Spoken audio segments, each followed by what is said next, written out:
Mateus capítulo 26, eu leio do versículo 6 até o versículo 13. Diz assim a palavra do nosso Deus. Ora, estando Jesus em Betânia, em casa de Simão, o leproso, aproximou-se dele uma mulher, trazendo um vaso de alabastro, cheio de precioso bálsamo, que lhe derramou sobre a sua cabeça, estando ele à mesa. Vendo isso, indignaram-se os seus discípulos e disseram: para que esse desperdício? Pois este perfume podia ser vendido por muito dinheiro e dar-se aos pobres. Mas Jesus, sabendo disso, disse-lhes: por que vocês estão molestando esta mulher? Ela praticou boa ação para comigo.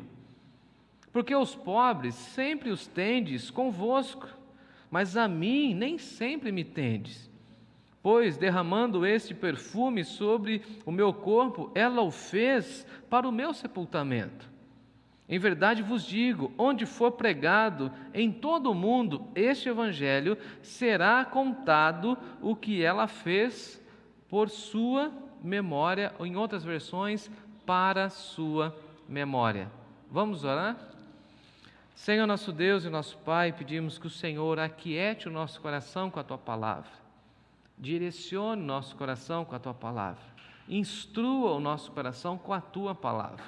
Nós cremos que a Tua palavra é a verdade e cremos que o Senhor traz essa palavra viva para o nosso coração.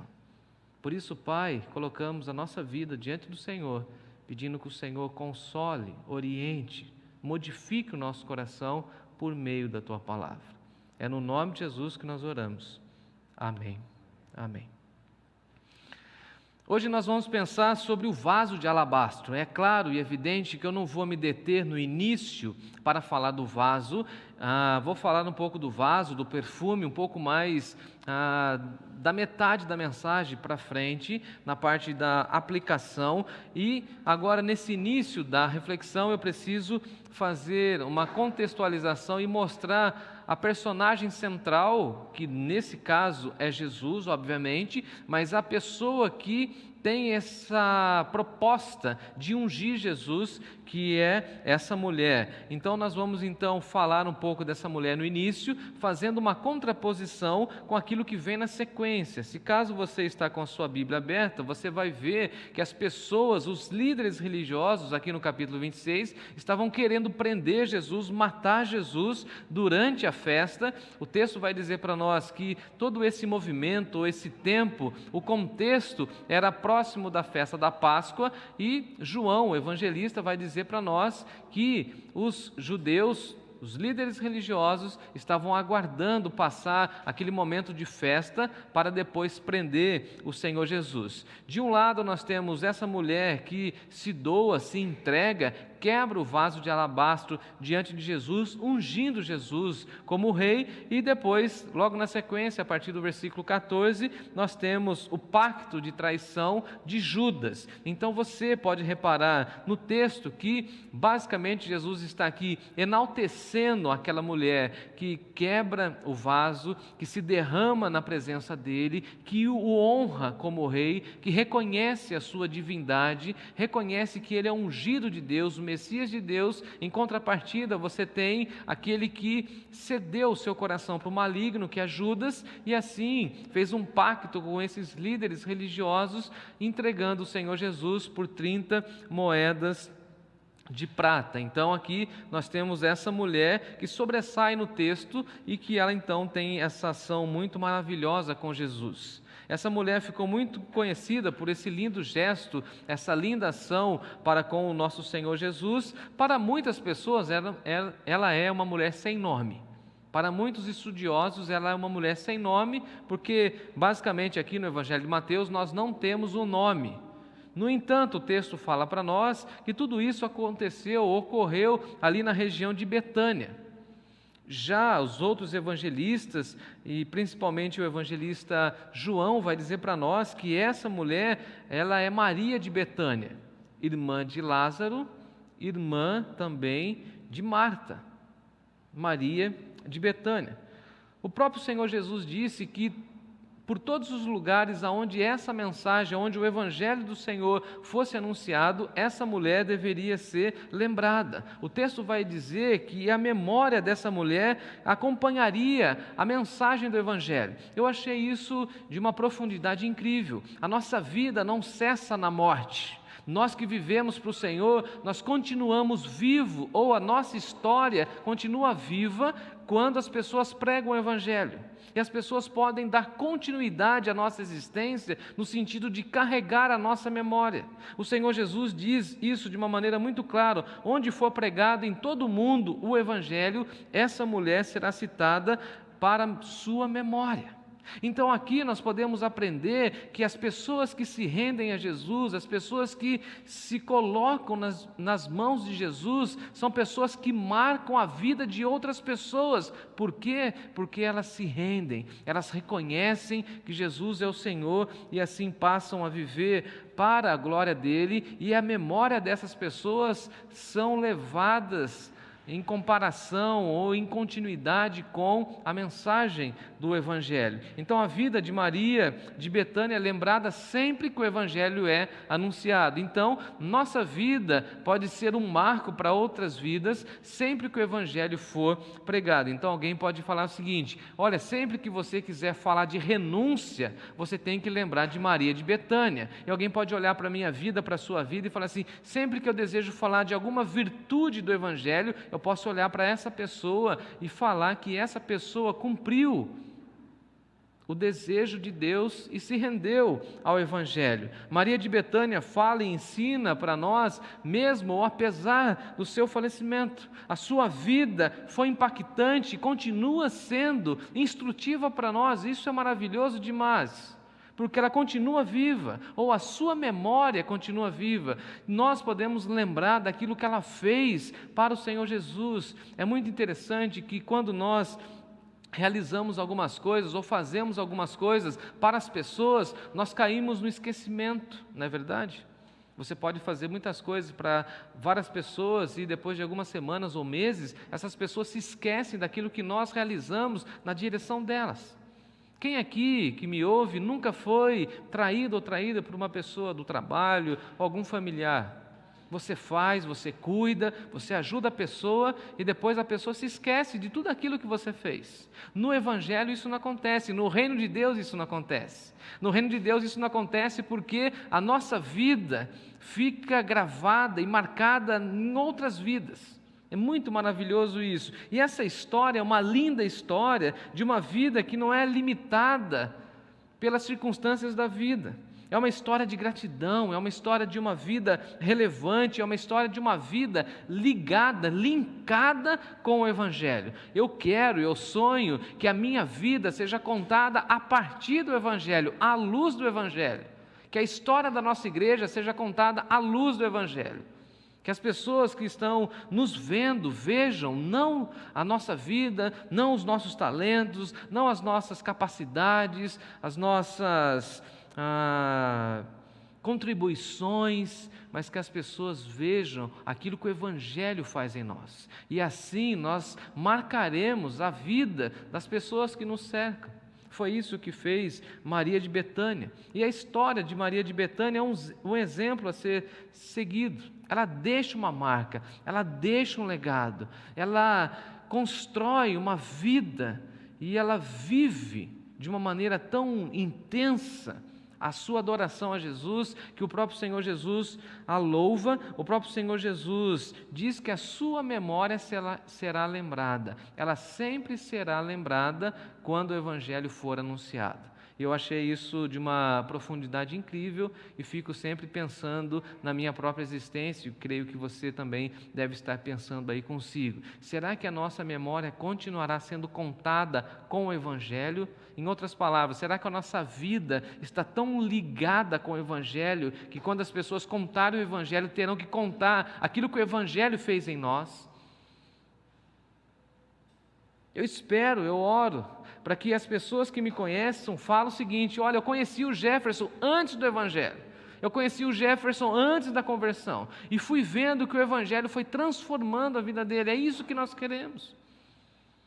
E aí o texto vai dizer para nós que essa mulher, ela quebra todas as barreiras.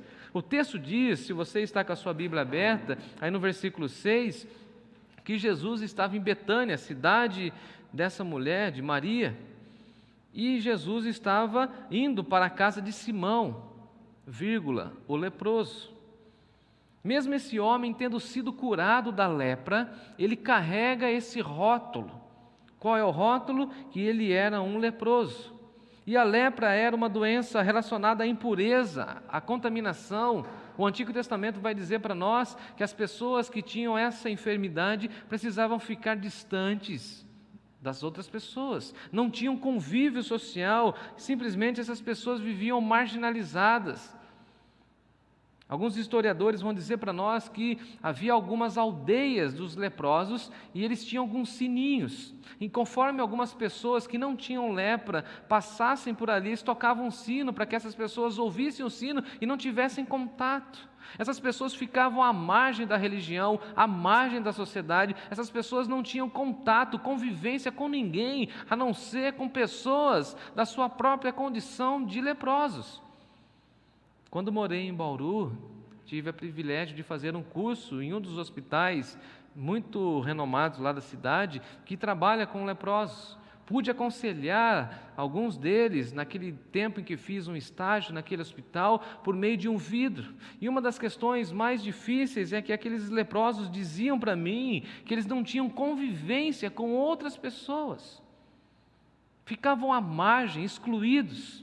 E aqui nós temos esse amado irmão chamado Simão, que ele fora leproso. Mas é interessante, amados irmãos, que infelizmente os rótulos às vezes conduzem as nossas vidas. Infelizmente tem pessoas que gostam de rotular outras pessoas e ficam vivendo e convivendo com os rótulos por todo o tempo da vida.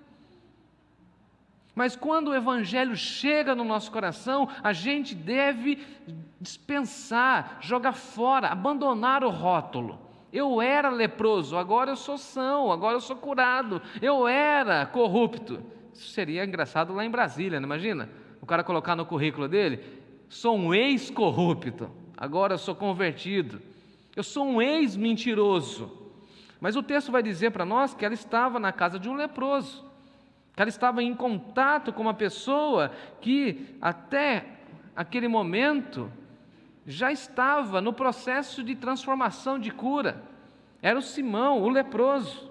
Mas Maria de Betânia, ela não tem nenhuma reserva, ela vai na casa desse homem, e o texto de João vai dizer para nós que ela estava servindo. O texto diz que eles estavam fazendo uma refeição, e era muito comum que os homens fizessem refeições e ficassem juntos. E as mulheres, por conta do contexto sociocultural da época, ficavam servindo. Então, Maria de Betânia estava servindo, Maria de Betânia estava entre os homens, mas Maria de Betânia quebra todas essas barreiras. Ela está na casa de um leproso, mas ela não fica preocupada com aquilo que vão dizer da vida dela. E aqui eu acho que isso se chama maturidade. Maturidade é quando a gente vive a nossa vida debaixo da orientação de Deus, sem se preocupar com o rótulo que vão colocar sobre as nossas vidas. Isso é maturidade, ou uma das vertentes da maturidade. É viver debaixo da orientação de Deus, sem se preocupar com aquilo que vão dizer. Você imagina a fofoca rolando lá na região de Betânia? Olha, você viu a Maria está lá e tem um monte de homem. Mulher não pode estar no contexto de um monte de homem. Você viu Maria? Ela está na casa do leproso. Será que ela não vai ficar contaminada? Será que ela também não vai ficar agora de quarentena para poder se tratar, de ter tido um contato com os móveis, com os copos? Lembrando que os fariseus gostavam de lavar copos, jarras, camas, como nós já estudamos, lençóis, talheres. Havia toda uma questão cerimonial. No entanto, ela quebra todas essas barreiras. Por quê? Porque ela quer ter um encontro com Jesus. É a atitude dela, é a atitude de serviço. E ela quebra essa barreira. Ela vai até a presença do nosso Senhor Jesus, porque ela quer demonstrar a sua gratidão. Se você conhece um pouco a história de Lázaro, lá no capítulo 11 do Evangelho de Mateus, você vai lembrar que Lázaro havia morrido. E vem Jesus e ressuscita Lázaro a pedido dessas duas irmãs. Então, no Evangelho de João, essa mesma narrativa mostra para nós que Jesus está diante daquela mulher com o seu coração grato, com o seu coração completamente abastecido pela gratidão. O texto de João vai dizer para nós que Jesus amava essas duas irmãs, Marta e Maria, e amava muito, muito, muitíssimo o seu irmão chamado Lázaro. Jesus tinha com grande apreço essa mulher, e essa mulher simplesmente vivia essa intencionalidade de gratidão, de devoção. Ela queria estar aonde Jesus estava presente, ela queria estar no mesmo ambiente que Jesus estava, e isso deve ocorrer também no nosso coração, ou esse deveria ser o nosso desejo, de estar na presença de Jesus, de querer mais de Jesus. Se você tiver um tempinho, leia o Evangelho de João no capítulo 11, você vai ver que Jesus no capítulo 11 passa alguns dias com Maria de Betânia. No capítulo 12 do Evangelho de João, ela passa novamente com Jesus um tempo, que é esse tempo que nós estamos descrevendo aqui. Então ela passa alguns momentos com Jesus, alguns dias com Jesus. Não é somente um momento, são vários dias, são vários momentos. É interessante que algumas pessoas vivem de um momento, lembram de uma celebração. Eu creio que você deve conhecer alguém assim. Eu gostei de um culto, teve um culto que marcou. Nossa, teve uma celebração da ceia, pastor, aquela foi especial para mim. Mas se a gente aprender com Maria, ter um coração grato, a gente vai ver que em todos os cultos, ou em boa parte deles, nós temos algo especial que aconteceu. Nós temos algo diferente que aconteceu. Nós temos algo que Deus falou no nosso coração. O Espírito Santo segredou alguma palavra no nosso coração, e louvado seja Deus por isso. Essa mulher está movida de gratidão a Deus, e movida de gratidão a Deus, ela vai até a presença de Jesus. Dá uma olhada no versículo 7, ela se aproxima, ela traz um vaso de alabastro cheio de um perfume precioso, de bálsamo. Ela pega a sua herança, porque o texto vai dizer para nós que era precioso o perfume, e o texto ainda vai dizer para nós que era de nardo puro. Não sei se você sabe, eu também não sabia, fui fazer a lição de casa e aprendi que o nardo é um óleo aromático extraído de uma raiz nativa da Índia. Agora, pensa aí comigo, veja a região onde ela estava em Betânia. Qual que é a distância da Índia, naquele contexto, naquela época, e aí você pode então perceber como esse óleo era raro, era um óleo puro, extremamente concentrado.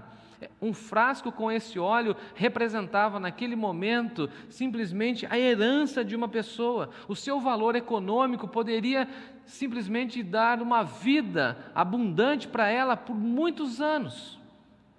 No entanto, ela coloca a sua riqueza, essa sua raridade diante de Jesus. Pesquisadores dizem que ela recebera esse óleo como herança, era algo extremamente importante. Alguns historiadores do primeiro século vão dizer para nós que essa quantidade que o texto apresenta para nós daria para comprar uma propriedade extremamente grande, ter uma vida boa, ou seja, ela estava diante daquilo que ela tinha como riqueza, ou para uma mulher, aquilo que ela tinha como segurança para uma vida boa. No entanto, amados irmãos e irmãs, o que ela faz com isso? Ela se joga, ela se derrama, ela se apresenta a Jesus. O óleo de nardo puro era usado para perfumar ambientes. Os pesquisadores vão dizer que somente uma gotinha em 10 ou 20 litros de água poderia perfumar uma casa. Uma única gota poderia perfumar um ambiente por dias. Ele também era usado por ocasiões especiais, quando pessoas da alta nobreza queriam que os seus corpos fossem embalsamados. O perfume do óleo naquela cultura tinha um simbolismo de alegria, de unção, como está no Salmo 46. Mas Maria de Betânia estava desfrutando de um momento maravilhoso, um momento de gratidão, um momento de louvor, e ela apresenta tudo aquilo que ela tem diante do Senhor Jesus. E a grande pergunta que eu faço para você agora é o seguinte: o que você faz com aquilo que você tem? Em outras palavras, parece que Maria tinha um senso de que tudo aquilo que ela tinha era de Deus, e ela precisava então devolver para Deus. Basicamente, eu acho que estava no seu coração aquele conceito da oração de Davi: nós vamos entregar ao Senhor aquilo que nós recebemos do Senhor. Porque tem muita gente que às vezes pensa que está fazendo, entre aspas, um favor ao devolver uma quantia de dinheiro, ou devolver a vida, ou usar os seus dons para abençoar uma pessoa. Ao passo que Davi tinha a plena convicção de que ele devolvia a Deus aquilo que ele recebera de Deus. Maria devolve a Jesus aquilo que ela recebeu de Jesus, porque ela está com o seu coração completamente agradecido. Ela tem uma riqueza, seria basicamente na nossa cultura uma poupança. Ela tinha dinheiro, e qual era o dinheiro dela? Nardo puro. O nardo puro não estava numa garrafa PET, o nardo puro não estava num recipiente qualquer, o nardo puro estava num vaso de alabastro. E o vaso de alabastro era uma cerâmica muito usada naquela época para armazenar perfumes e óleos aromáticos. É interessante que, juntamente com a argila para a construção daquele vaso, era usado então uma substância chamada alabastro ônix, que era uma espécie de um mármore branco. E isso revelava a nobreza do conteúdo que esse vaso iria receber. Então, veja, acompanhe comigo o raciocínio. O conteúdo do vaso poderia dar uma vida para ela maravilhosa. O vaso em si também era muito caro, era muito raro. Somente quem tinha muito dinheiro é que poderia comprar aquele tipo de vaso. Era uma cerâmica. E aí os historiadores, pesquisadores falam para nós que é como se fosse uma cumbuquinha, assim, ó. Não sei se eu consegui fazer aqui, ó. Na minha mão, na minha cabeça está certo. Vamos imaginar uma pera, né? Mais redondinha embaixo, sobe um pouquinho, e aí tem como se fosse um pescocinho, né? Um gargalo. Fui pesquisar, dá no máximo 30 centímetros. Historiadores dizem que para você usar esse tipo de óleo, a pessoa pegava um pouquinho desse óleo e pingava, era gotas, e aí tinha uma tampinha ou um selo, e a pessoa tirava para poder manusear o óleo. No entanto, o texto diz para nós que ela não tira a tampa, que ela não tira esse selo, simplesmente ela quebra. E as pessoas poderiam falar assim: mas ela não poderia então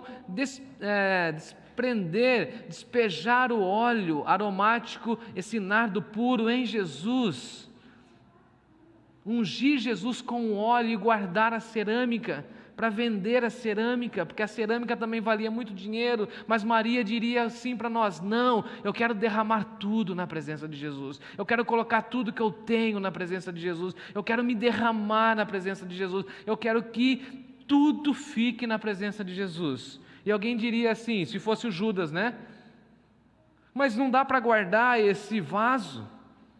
Maria falaria para nós: não dá para guardar, porque diante de Jesus a gente coloca tudo, diante de Jesus a gente renuncia tudo, diante de Jesus a gente abre tudo, diante de Jesus a gente coloca tudo que a gente tem. E alguém vai falar assim: mas coitado do vaso, o vaso foi quebrado. E irmãos e irmãs, o vaso aqui se torna um simbolismo para nós. Se você conhece a história do povo de Deus, você vai se lembrar daquela profecia de Jeremias capítulo 18, em que Jeremias é levado na casa do oleiro, e o oleiro estava confeccionando o vaso, e o vaso perde a forma. E a palavra de Deus para Jeremias é o seguinte: eu não sou o oleiro, eu não posso restaurar Israel. E é essa palavra que vem para o nosso coração, da mesma maneira que Deus falou para Isaías: eu sou o oleiro e vocês são o barro, vocês estão nas minhas mãos. E por isso nós, amados irmãos, precisamos nos quebrar, para não ficar nem um pedaço, quebrar tudo. Se eu estivesse lá, eu ia falar para Maria: ô Maria, não quebra o vaso não, joga algumas gotas.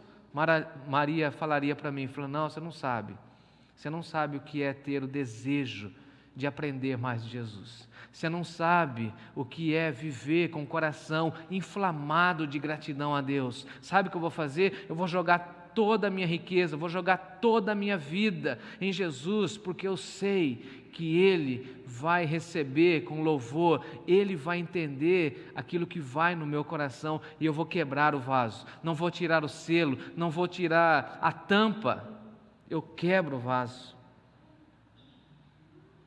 E essa atitude de quebrar o vaso vai revelar para nós um coração cheio de gratidão, um coração desprendido, diante daquele que ressuscitou o seu irmão, diante daquele que trouxe esperança para o seu coração. O que Maria faz? Maria se rende, Maria adora, Maria celebra, e ela quebra o vaso. Ela tem uma sensibilidade espiritual, irmãos e irmãs, que é algo invejável para nós. Ela foi a única naquela casa que entendeu a atitude messiânica de Jesus. Você parou para pensar nisso? Ela foi a única que viu que estava diante de Jesus, o Messias. Olha só, nem os apóstolos viram e entenderam que Jesus era o Messias. Nem o dono da casa ungiu Jesus como Messias. E Jesus estava dizendo que estava chegando a sua hora. Agora, vem essa mulher e diz o seguinte: eu vou quebrar o vaso e vou ungir o meu rei, eu vou ungir o servo do Senhor, porque na realidade nós temos essa expressão no Novo Testamento que diz para nós que Jesus é o ungido de Deus, é o Messias de Deus. Ela compreende a morte, a cruz, a ressurreição de Jesus, e assim ela fala o seguinte: eu vou ungir o meu Senhor, eu vou ungir o meu rei, porque eu sei que no roteiro de Deus tem a morte lá na cruz do Calvário, mas tem a ressurreição ao terceiro dia. Nem os apóstolos, nem os discípulos, nem o tal do Simão leproso conseguiu enxergar isso, mas ela, com o coração quebrantado, com uma sensibilidade espiritual, ela viu que Jesus foi ungido para uma missão. E qual foi a missão de Jesus? Qual foi a missão que Jesus recebeu? De salvar e buscar o perdido. E ela, com seu coração agradecido, ela se lança, ela se prostra, ela se projeta na direção de Jesus, ela quebra todas as barreiras sociais e ela coloca tudo aquilo que ela tem na presença de Jesus, para ungir Jesus e para dizer que Jesus é de fato o Messias, é o Rei. Agora, na visão das outras pessoas, aquilo foi um desperdício. Como assim? E sempre tem alguém que fala isso, né? Como assim? Como assim? Me acompanhe no verso 8. Vendo isto, indignaram-se os discípulos. Os discípulos ficaram indignados. Para que esse desperdício? João vai dizer para nós que quem faz essa pergunta é Judas, aquele mesmo que logo na sequência faz um pacto para atrair Jesus. E a pergunta deles é o seguinte, no versículo 9, a fala deles: este perfume poderia ser vendido e o dinheiro poderia ser distribuído para os pobres. E aí alguém vai falar assim: nossa, que atitude nobre, que preocupação de Judas e os seus companheiros em cuidar dos pobres, em atender os pobres. Mas na realidade não era nada disso. Infelizmente a gente vê também esse discurso nos nossos dias. Pessoas que ficam falando em nome dos pobres, que querem cuidar dos pobres, mas não cuidam dos pobres.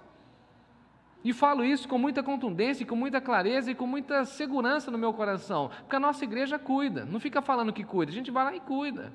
Porque tem muita gente que fica fazendo do pobre palanque. E eles ficam perguntando, olha, por que esse dinheiro não poderia então ser revertido aos pobres? Por que a gente não vendeu esse perfume?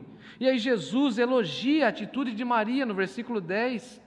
Por que vocês estão molestando a mulher? Por que vocês estão incomodando a mulher?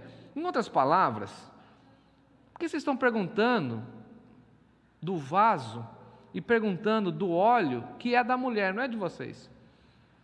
Na minha concepção, Jesus coloca eles no lugar deles. Jesus dá uma enquadrada em todo mundo. Por que vocês estão molestando a mulher? Por que vocês estão incomodando a mulher? O dinheiro é dela, o vaso é dela, a gratidão é dela, a devoção é dela, o nardo puro é dela, e ela faz aquilo que ela quiser com aquilo que é dela. Por que vocês estão molestando? Em outras palavras, eu acho que Jesus inverte essa situação para eles. Por que vocês não fizeram isso para comigo? Por que vocês não me ungiram? E João vai dizer que ela derramou esse óleo, esse perfume, essa iguaria, que era, segundo os estudiosos, um perfume maravilhoso. E ela vai enxugando a Jesus com os seus cabelos, demonstrando sua profunda reverência, e ela unge a Jesus. De um lado nós temos uma mulher piedosa, quebrantada, contrita, grata. Por outro lado nós temos alguns homens gananciosos, materialistas, fazendo cálculos.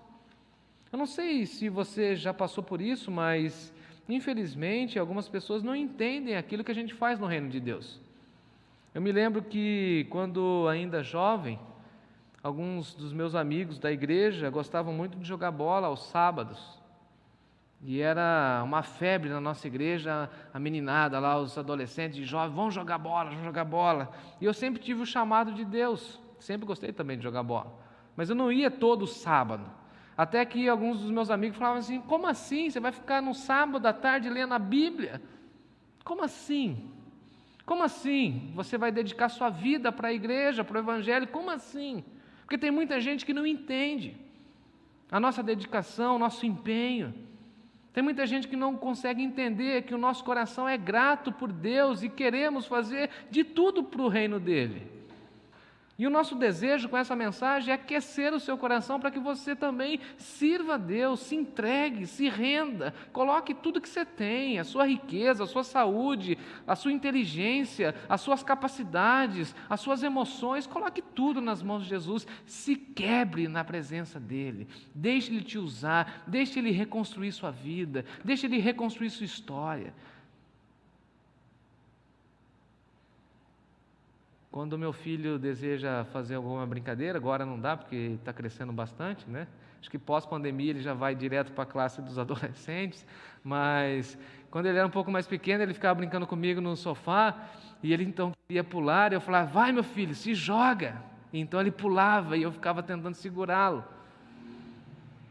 E é isso que eu quero falar para você nessa noite, se joga na presença de Jesus. É você e aquilo que você tem. Ai, pastor, mas se eu quebrar tudo, quebre tudo, porque Ele vai reconstruir tudo. Mas é tudo que eu tenho, pastor, mas Ele vai suprir as suas necessidades. Porque essa mulher se joga. É interessante que em Deuteronômio tem uma expressão que diz que sempre haverá pobres na terra, sempre. Porque a pobreza é resultado da ganância do ser humano, dessa nossa natureza pecaminosa. Sempre vai haver pobres. E sempre nós teremos que cuidar das pessoas que têm mais pobreza do que nós. É a nossa missão. E eles falam isso, olha, tem tantas pessoas pobres, aí Jesus sai com esse discurso de Deuteronômio. Jesus sempre cita o Antigo Testamento. Já ensinei isso para vocês. Jesus andava com a Bíblia na mente. E aí versículo 11, porque aos pobres sempre tendes convosco, mas a mim nem sempre me tendes. Em outras palavras, Jesus está falando assim, eu nunca mais vou passar pela terra. Eu sou o verbo de Deus, estou aqui encarnado. Os pobres, vocês têm os pobres, sempre, cuidem deles. Mas deixe essa mulher me ungir, porque esse ato não é somente um ato de adoração dela, mas é um anúncio daquilo que vai acontecer daqui a pouco. Olha o que ele diz no versículo 12: pois derramando esse perfume sobre o meu corpo, ela o fez para o meu sepultamento. Em outras palavras, Jesus está falando o seguinte: essa mulher está me ungindo como rei, essa mulher está reconhecendo que eu sou o Messias, essa mulher está reconhecendo que eu vim buscar e salvar o perdido, que eu vou para a cruz, que eu serei sepultado, mas que eu serei ressurreto, ou sairei da sepultura pelo poder do meu Pai. Ungir a cabeça era uma prática comum, como um sinal de formalidade, de generosidade e de reconhecimento de superioridade. Em outras palavras, essa mulher está falando: não há ninguém tão superior como Jesus, e não há ninguém que mereça mais culto, mais louvor, mais celebração do que Jesus. Por isso que a Bíblia vai dizer que Jesus é o nome que está acima de todo nome, e todos nós devemos adorar a Jesus, colocar as nossas riquezas, as nossas potencialidades, os nossos dons, tudo diante de Jesus. E quem faz isso é lembrado. Quem faz isso tem a sua memória ligada com a mensagem do Evangelho. Concluo a minha fala, enquanto os nossos músicos se posicionam, dizendo que, através da vida dessa mulher, de Maria de Betânia, nós podemos aprender a sermos gratos, a sermos generosos e aprender aqui a nos derramar diante de Jesus, a demonstrar a nossa gratidão por meio da nossa vida, a ter uma sensibilidade espiritual de perceber aquilo que outras pessoas não estão percebendo. Por quê? Porque nós temos uma sintonia fina com Jesus, temos uma conexão direta. É perceber que Jesus é a solução de Deus para nós, que Jesus é a salvação para nós, que Jesus pode mudar o rumo da nossa vida, que Jesus pode mudar o destino da nossa alma. A história dela está linkada, amarrada com o Evangelho. E esse é o meu desejo, que quando a gente falar de uma outra pessoa, a gente possa falar: olha aquela vida, ela se derramou na presença de Jesus, ela se derramou reconhecendo que Ele é o Cristo, e a vida dela conta muito bem a história do Evangelho. A história de Maria de Betânia fica gravada, por quê? Porque Deus, o Pai, derrama o seu amor. E o que ela faz? Ela derrama o seu óleo. A Bíblia diz que Deus quebra o vaso e refaz o vaso. O que ela faz? Ela quebra o vaso. Agora, quem se derrama na presença de Jesus, nunca mais passa necessidade, nunca mais fica em apuro, nunca mais passa uma aflição sem socorro, nunca mais vive infeliz. Encontra em Jesus a razão de viver. E eu espero, eu oro, que você também encontre tudo isso em Jesus. Cabe a você e a mim se derramar na presença dEle.